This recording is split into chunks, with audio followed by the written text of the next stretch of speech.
So hey guys, welcome back to another video of stellar transformation and I hope कि तुम लोग बहुत ही ज्यादा अच्छे और मजे में होगे। बेटा, मैं आगे बढ़ने से पहले कहना चाहूंगी कि अगर इससे पहले का एपिसोड अभी तक चेकआउट नहीं किया तो पहले जाओ और जाके उसे देख लो, वरना यहाँ तुम्हें कुछ समझ नहीं आने वाला। और अगर तुमने देखी है तो बिना किसी देर के आज की इस वीडियो को शुरू करते हैं। सो होमीज, जैसे कि मैं लास्ट एपिसोड में देखा था जहाँ पर लियार और किन्यू दोनों ही यहाँ पर गॉड किंग ऑफ डेथ की तलाश में निकल जाते हैं, जहाँ पर जैसे ये लोग उस अंडरग्राउंड वाले एरिया में पहुंचते हैं तो यहाँ पर सबसे पहले God king of death in पर अटैक कर देती है, पर किन्यू यहाँ पर उसे डिफीट करते हुए सीधा उस चट्टान को तोड़कर अंदर एंटर हो जाता है, जहाँ पर गॉड किंग ऑफ डेथ इन्हें देखकर बिल्कुल भी खुश नहीं होती और कहती है कि जो भी कहने के लिए यहाँ पर आए हो वो कहो और यहाँ से चुपचाप चले जाओ। जिस पर हम देखते हैं कि किन्यू यहाँ पर उन्हें इन्वाइट करता है कि वो 8 डिवाइन क्लैन के अगेंस्ट उसकी इस फाइट में मदद करे, जिस पर सबसे पहले तो वो मना कर देती है। लेकिन जब यहाँ पर मिस लिया, जो कि अब new God king of life है, जिसके पास यहाँ पे आंट आमे की इनहेरिटेंस भी है और जो कि गॉड किंग ऑफ डेथ की सिस्टर भी है, तो यहाँ पर वो उसे कहती है कि आप भले ही हमारे लिए ना सही लेकिन आंट आमे के लिए प्लीज हमारी हेल्प कीजिए। साथ ही यहाँ पर किन्यू भी उन्हें बताने लगता है कि हाँ, भले ही आपको 8 डिवाइन क्लैन से कुछ खास लेना देना नहीं, लेकिन आप अपनी सिस्टर के साथ जो हुआ वो मिस लियार के साथ तो नहीं होने दे सकती ना। यहाँ पे हम देखते हैं कि गॉड किंग ऑफ लाइफ अपने सिस्टर को याद करते साथ ही मान जाती है और कहने लगती है कि अगर मुझे मेरी सिस्टर का रिवेंज लेने के लिए इनका साथ देना पड़ा तो मैं पीछे नहीं हटूंगी। और फिर वो मान जाती है, जहाँ पर वो किन्यू से कहने लगती है कि ठीक है, फिर अगर तुम मुझे अपने साथ मिलाना चाहती हो तो तुम मेरे लिए कोई गिफ्ट तो जरूर लाए होगे। वैसे भी किन्यू तुम्हें गॉड ऑफ वेपन रिफाइनर भी कहा जाता है, जिस पर किन्यू उन्हें एक फर्स्ट ग्रेड का होंगमिंग लिंग बाउ ट्रेजर देता है, जो देकर वो खुश हो जाती है। और फिर वो किन्यू से कहती है कि यहाँ से जाने से पहले मैं चाहती हूँ कि तुम एक और आखिरी टेस्ट पूरा करो। और अब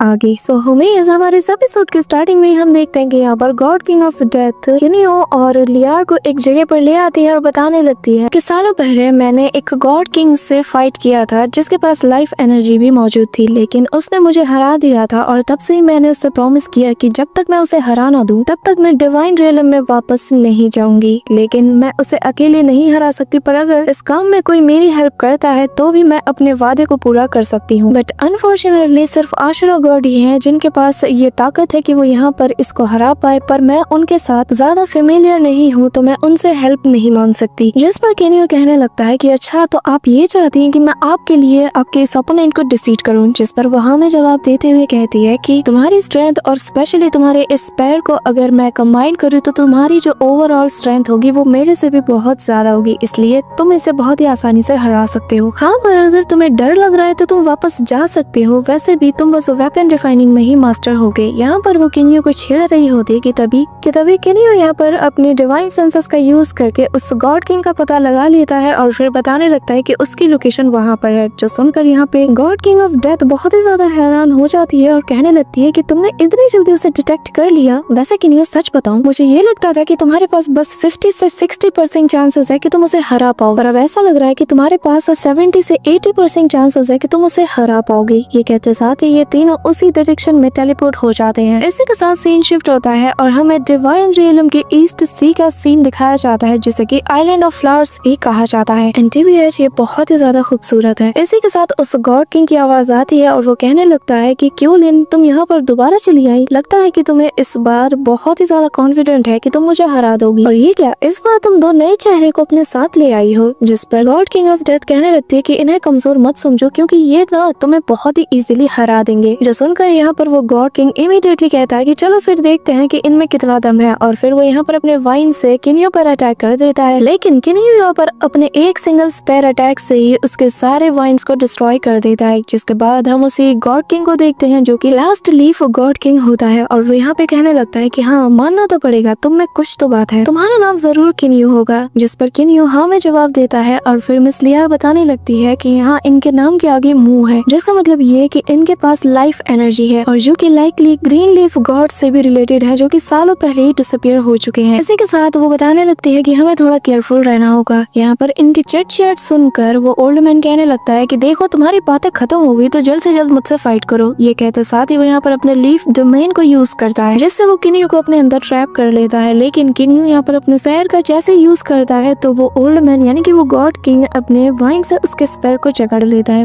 पर अगले ही पल यहाँ पर किन्यू अपने एनर्जी एनर्जी को रिलीज करते साथ ही उससे आजाद हो जाता है और फिर अपने क्लोन की मदद से यहाँ पे अपने आइस मिस्ट डोमेन को यूज करता है, जिससे सारी वाइन्स और यहाँ का जो भी चीज था वो पूरी तरीके से फ्रीज हो जाती है और फिर अगले ही पल किन्यू उसके डोमेन को पूरी तरीके से डिस्ट्रॉय कर देता है, जो देखकर यहाँ पर वो गॉड किंग भी कहता है कि तुमने मेरे लीफ डोमेन को ऐसे ही कुचल दिया। जिसके बाद यहाँ पे वो गॉड किंग कहता है कि लगता है कि मुझे अपनी अल्टीमेट स्किल्स का यूज करना होगा। यहाँ पर वो 2 जंगली फ्लावर्स को एक्टिवेट कर लेता है, जो कि असल में सेकंड ग्रेड का होंगमिंग लिंगबाओ ट्रेजर होता है, जो देखकर यहाँ पर किन्यू का स्पेयर भी रिस्पॉन्ड करने लगता है और फिर किन्यू समझ आता है कि यहाँ पर ये जो गॉड किंग है वो किन्यू के अगेंस्ट अपनी ट्रू स्ट्रेंथ को यूज नहीं कर रहे हैं और फिर किन्यू से कहने लगता है कि मैं आपकी रिस्पेक्ट करता हूँ, लेकिन मैं नहीं चाहता कि हम दोनों में से किसी का भी यहाँ पे वक्त जाया हो, इसलिए मैं बता दूं कि आपके ये सेकंड ग्रेड के होंगमिंग लिंगबाओ ट्रेजर मेरे अगेंस्ट काम नहीं करेंगे, तो बेहतर यही होगा कि आप अपनी ट्रू स्ट्रेंथ के साथ मुझ पे अटैक करें। अब यहाँ पे हम देखते हैं कि वो जो जंगली फ्लावर्स थी वो सीधा उस गॉड किंग के पीछे जाकर चिपक जाती हैं और फिर यहाँ पर बहुत ही पावरफुल वाइन्स को वो क्रिएट करने लगती है, जो कि दिखने में शार्प लग रही थी। यहाँ पे हम देखते हैं कि वो वाइन्स किन्यू का पीछा करती हैं, लेकिन किन्यू भाई अपने हाथों से उसे पकड़ लेता है कि तभी यहाँ पर उन वाइन्स पर जो कांटे लगे हुए थे वो किन्यू की तरफ जाने लगते हैं। पर अगले ही पल किन्यू अपने स्पेयर के 1000 क्लोन्स बनाकर उन एक कांटों को पूरी तरीके से डिस्ट्रॉय कर देता है। इसी दौरान यहाँ पर वो गॉड किंग स्माइल करता है और उसके पीछे से वो दूसरा फ्लावर ब्लूम करता है। उसके अंदर से एक पॉइजनस एनर्जी निकलती है, जो कि सीधा किन्यू की तरफ पड़ती है, लेकिन किन्यू अपने स्पेयर को हवा में उछालता है और फिर उस एनर्जी पर ही दे मारता है, जिससे यहाँ पर एक बहुत बड़ा धमाका होता है और फिर किन्यू यहाँ पर अपनी स्पिरिचुअल एनर्जी से इमीडिएटली उस ओल्ड मैन यानी कि उस गॉड किंग पर अटैक कर देता है और वो जो गॉड किंग होता है वो भी अपनी बची कुछ स्पिरिचुअल एनर्जी से किन्यू पर अटैक करता है, लेकिन यहाँ पर एक बहुत बड़ा एक्सप्लोजन होता है और हम किन्यू को सही सलामत पाते हैं और फिर किन्यू अपने स्पेयर से फाइनल टच देते हुए उसके मल्टीपल क्लोन्स बनाकर उस गॉड किंग पर अटैक कर देता है, जहाँ पर वो गॉड किंग खुद को एक डिवाइन शील्ड बनाकर प्रोटेक्ट कर लेता है। फिर कहने लगता है कि हाँ बच्चे, मैं समझ गया, मैं सरेंडर करता हूँ और फिर किन्यू भी यहाँ पे उस गॉड किंग को रिलीज कर देता है और यहाँ पर गॉड किंग ऑफ डेथ कहने लगती है कि मुझे लगा नहीं था कि तुम इतनी जल्दी सरेंडर कर दोगे। जिसके बाद वो यहाँ पर बताने लगता है कि हाँ, मुझे भी ये लगा था कि मेरे स्पिरिचुअल ट्रेजर्स जो कि पूरे डिवाइन रिवेलम में फेमस है, इवन कि होली एम्परर्स भी इसका सामना नहीं करना चाहते, उसे ये बच्चा इतनी आसानी से डिफीट कर देगा। जिसके बाद किन्यू बताने लगता है कि हाँ, मेरा ये स्पेयर सच में बहुत ही ज्यादा कमाल का है। यहाँ पे जो गॉड किंग होता है वो कहने लगता है कि क्योंकि तुम एक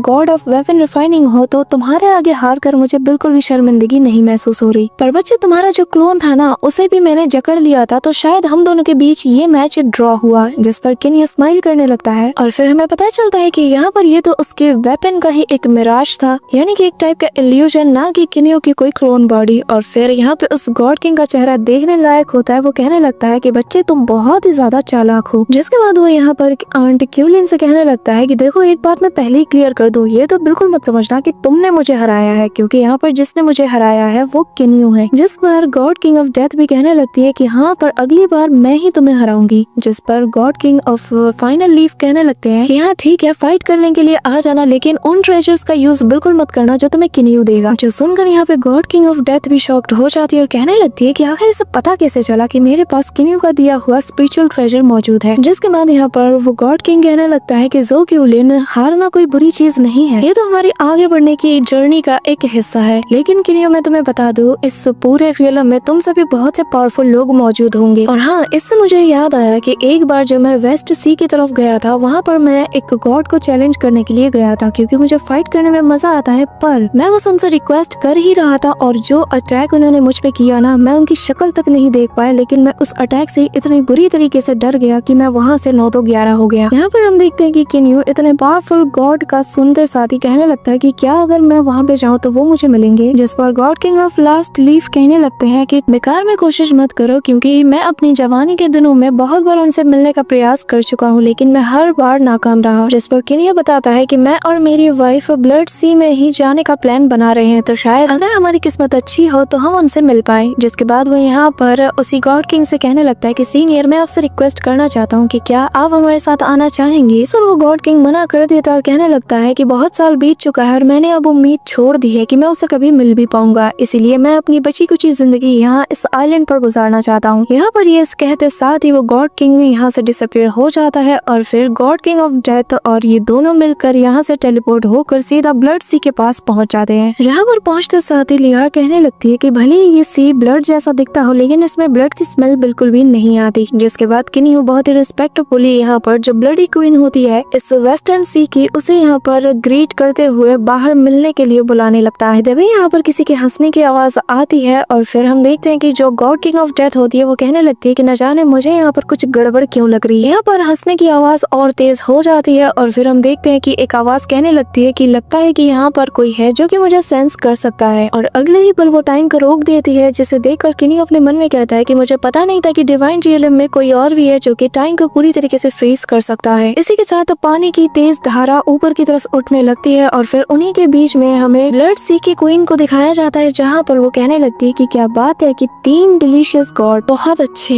अच्छे, मुझे यकीन ही नहीं हो रहा कि मेरे सामने इतने बेहतरीन शिकार हैं। ये कहते साथ ही वो अपने नाखूनों से जैसे इन पर अटैक करने जाती है। हम देखते हैं कि किनियो यहाँ पर immediately God king of death और मिस लियार को लेकर अपने मेंशन में टेलीपोर्ट हो जाता है। जिसके बाद मिस लियार कहने लगती है कि यकीन नहीं होता कि डिवाइन रियलम में इतनी पावरफुल गॉड किंग भी मौजूद हो सकती है। जिस पर किनियो कहता है कि हाँ, लगता है हमने डिवाइन रियलम के जो गॉड किंग्स होते हैं उनकी ताकत को बहुत ही कम आंक लिया। इसी दौरान हम गॉड किंग ऑफ डेथ को देखते हैं जो कि किनियो के इस लिटिल यूनिवर्स में पहली बार आई थी और वो कहने लगती है कि आखिर ये कैसी जगह है, यहाँ पर मैं अपनी स्पेटियल लॉ को यूज क्यों नहीं कर पा रही, साथ ही मैं अपनी टाइम एक्सेलरेशन को भी यूज क्यों नहीं कर पा रही। जिस पर किनियो बताता है कि आप इस वक्त मेरे बनाए हुए वर्ल्ड के अंदर मौजूद है। कि तभी यहाँ पर मास्टर जी भी आ जाते हैं और वो यहाँ पर गॉड किंग ऑफ डेथ को देखकर पूरी तरीके से हैरान हो जाते हैं और कहने लगते हैं कि ये बिल्कुल वैसी ही है। जिसके बाद गॉड किंग ऑफ डेथ किनियो से कहने लगती है कि मेरे लिए रहने की एक जगह का इंतजाम करो, क्योंकि मुझे वहाँ पर बैठकर अपने वेपन को रिफाइन करना है। कि तभी यहाँ पर किनियो अपने बटलर को बुलाता है जो कि यहाँ पर गॉड किंग ऑफ डेथ को उनकी जगह दिखाने के लिए उन्हें अपने साथ ले जाता है। जिसके बाद मास्टर जी किनियो से कहने लगते हैं कि तुमने ज़ो क्यू लिन को भी अपने साथ मिला लिया है, तो अब डिवाइन रियलम में तुम अपनी एक फैक्शन यानी कि अपनी एक सिटी को अगर क्रिएट करते हो तो इसमें कोई भी मुश्किल नहीं आने वाली। तो बताओ अब आगे तुम लोग क्या करने वाले हो। जिस पर किनियो मिस लियार का हाथ पकड़ते हुए कहता है कि लियार ने और मैंने ये फैसला किया है कि हमारा बच्चा पैदा होने से पहले हम डिवाइन रियलम में अपनी एक सिटी को बिल्ड करेंगे और जिसकी शुरुआत हम बहुत ही जल्द करने वाले हैं। इसी के साथ हम किनियो को देखते हैं जहाँ पर वो एक जगह पर बैठकर फोकस करने की कोशिश करता है और फिर अपनी फिंगर को यहाँ पर स्पेस में लहराता है और फिर अपने स्पेस सीक्रेट टेक्निक का यूज करते हुए एक क्रैक बनाता है और जिसके अंदर वो एंटर हो जाता है। फिर हमें पता चलता है कि ये किनियो की एक न्यू यूनिवर्स है जिसके अंदर वो इस वक्त मौजूद है, जहाँ पर हम देखते हैं कि आते साथ ही किनियो पर अटैक्स होने लगते हैं, लेकिन किनियो यहाँ पर अपनी स्पेस लॉ टेक्निक का यूज करते हुए उन अटैक्स को थोड़ी देर के लिए डिस्ट्रॉय कर देता है और फिर वो उसी जाइंट से सन के पास पहुंच जाता है, जिसे देखकर किनियो कहने लगता है कि लगता है कि ये अभी भी ग्रो कर रहा है। वहीं दूसरी तरफ किनियो अपने डिवाइन सेंसेस का यूज करके कोर में देखने की कोशिश करता है, जहाँ पर वो पाता है कि यहाँ के आसपास की जितनी भी एनर्जीज थी वो ट्रांसफॉर्म होकर यिन और यांग एनर्जी में ट्रांसफॉर्म हो रही है और जो कि साथ मिलकर फॉर्म करते हुए यहाँ पर 5 एलिमेंट्स को भी क्रिएट करती है और यिन और यांग एनर्जी की मदद से ही थंडर लाइटनिंग की पावर को भी क्रिएट किया जाता है। इसी के साथ वो यहाँ पर उन्हीं 5 एलिमेंट का यूज करना शुरू कर देता है, जहाँ पर इनका यूज करते हुए वो एक न्यू लाइफ को क्रिएट करता है जो कि एक न्यू लिविंग वर्ल्ड के रूप में होता है। साथ ही यहाँ पर वो सोलर सिस्टम के बाकी के प्लैनेट्स को भी क्रिएट करता है। बेसिकली वो यहाँ पर अपना एक खुद का यूनिवर्स क्रिएट कर रहा था। साथ ही हम देखते हैं कि वो यहाँ पर एक और क्लोन यूनिवर्स को भी क्रिएट करता है, जहाँ पर वो अपनी स्पेस लॉ फॉर्मेशन का यूज करता है। लेकिन किनियो शॉक्ड हो जाता है कि आखिर उसके बनाए दोनों यूनिवर्स इतने ज्यादा सिमिलर कैसे लग सकते हैं। जिसके बाद किनियो कहने लगता है कि शायद ये होमलिंग स्पिरिचुअल प्रेशर की पावर की वजह से हो रहा होगा। इसके साथ ही वो यहाँ पर दोबारा से उस फॉर्मेशन को बनाने लगता है जिसकी वजह से वो यूनिवर्स का बेस बना पाया था और फिर 5 एलिमेंट्स को ऐड करते हुए यूनिवर्स का कोर बना लेता है। लेकिन तभी यहाँ पर किनियो यूनिवर्स के सेंटर में पहुंच जाता है, जहाँ पर उस जाइंट से सन को देखकर किनियो कहने लगता है कि क्या मेरा स्पिरिट पर्ल इसके एनर्जी को अब्सॉर्ब कर सकता है, और अगर मेरा स्पिरिट पर्ल यूनिवर्स के सोर्स पावर को अब्सॉर्ब कर लेता है तो ये बहुत ही बड़ी अचीवमेंट होगी। इसी के साथ हम देखते हैं कि किनियो यहाँ पर अपने उन्हीं स्पिरिट पर्ल्स को ऊपर की तरफ थ्रो कर देता है, जहाँ पर ये सारे 8 पर्ल्स आपस में सर्कल में चक्कर काट रहे थे और फिर अगले ही पर हम देखते हैं कि यहाँ पर जो यूनिवर्स का सोर्स पावर है वो धीरे धीरे करके इन स्पिरिट पर्ल के थ्रू अब्सॉर्ब किया जाने लगता है और जिनसे अब्सॉर्ब होते साथ ही हम किनियो को देखते हैं जिसके ऊपर वो एनर्जी गिर रही थी और उसकी बॉडी भी इस एनर्जी को अब्सॉर्ब कर रही थी। इसी के साथ हम किनियो की सोल को देखते हैं, जहाँ पर वो भी धीरे धीरे डेवलप हो रही थी। साथ ही किनियो के अंदर मौजूद उसका बेस कोर भी यहाँ पर और ज्यादा इनहेंस होने लगता है। साथ ही यहाँ पर जो फॉर्मेशन उसने सेट किया था वो भी इस एनर्जी को बहुत बखूबी से अपने अंदर अब्सॉर्ब करने में लग जाता है। यहाँ पर हम किनियो के अंदर बहुत सी चेंजेस को देख रहे होते, लेकिन बाहर से वो पूरी तरीके से शांत था। साथ ही हम किनियो के ऊपर उसी फॉर्मेशन को देखते हैं जहाँ पर उसके कोर स्प्लिट पर्ल के द्वारा उन एनर्जीज को अब्सॉर्ब किया जा रहा था। और यहाँ पर देखते ही देखते यूनिवर्स के पावर सोर्स का कुछ हिस्सा गैदर होने लगता है, जिससे यहाँ पर एक क्लाउड जैसी चीज बनने लगती है। जिसके बाद हम देखते हैं कि ये एनर्जी इस हद तक बढ़ जाती है कि अब्सॉर्ब करते करते यहाँ पर वो एक बहुत ही पावरफुल और जायंट से ब्लैक होल का शेप ले लेता है, जो कि लगातार अपने अंदर उस एनर्जी को अब्सॉर्ब किए जा रहा था। और फिर किनियो यहाँ पर होंग मिंग की स्पिरिचुअल एनर्जी का भी यूज करता है, जिससे फाइनली यहाँ पर वो एक बॉल की शेप में आ जाता है और यहाँ पर एक बहुत बड़ा एक्सप्लोजन होता है, जिससे हम देखते हैं कि किनियो अपनी आंखें खोलकर बताने लगता है कि होंग मिंग ने एक न्यू यूनिवर्स को क्रिएट किया है और ये जो रियलम है ये बहुत ही ज्यादा बड़ा और एंडलेस है। इसी दौरान किनियो का भी हमें ट्रांसफॉर्मेशन देखने को मिलता है और फिर किनियो बताने लगता है कि उन 8 एलिमेंट्स ने यहाँ पर कॉस्मोस को जन्म दिया। इसी के साथ किनियो अपने इस नए रियलम के बारे में बताने लगता है और साथ ही यहाँ पे हमें किनियो का कमाल का ट्रांसफॉर्मेशन भी देखने को मिलता है। साथ ही यहाँ पर किनियो ने इस न्यू यूनिवर्स के हर एक छोटे बड़े सीक्रेट को भी पूरी तरीके से अंडरस्टैंड कर लिया है और अब फाइनली जिसके लिए वो इतने दिनों से कड़ी मेहनत करता हुआ आ रहा है उसे उसमें सक्सेस हासिल हो जाती है और फाइनली किनियो गॉड रियलम का एक गॉड किंग बन चुका है। TBH इस वक्त मुझे बस ज़ो शियांग का रिएक्शन देखना है।